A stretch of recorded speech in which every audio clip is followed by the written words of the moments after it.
De tuinman en de deer, skreun troch P.N. van Eyck, oerzet troch harme wind.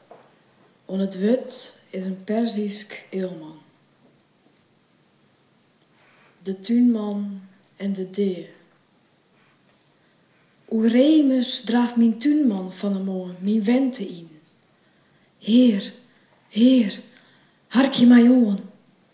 Jezen, in het rooshof, knipt ik leed na leed.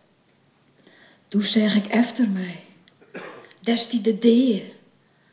Kwaad kjel en vlechten, hastig als de braan, maar zeg nog krekt, het driegien van zijn haan.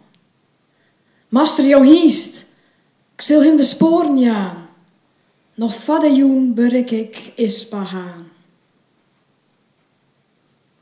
Vanmiddag, oeren naait er aaskje naam, ben ik in het zederhaaf de deertje kwam.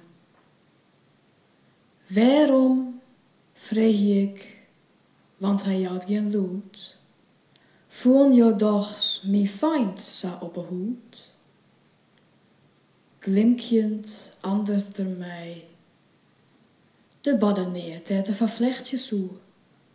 Ik wie verheerd dat je moazier zijn werk nog stiet te dwaan, dit ik jongs helje mast in Ispahaan.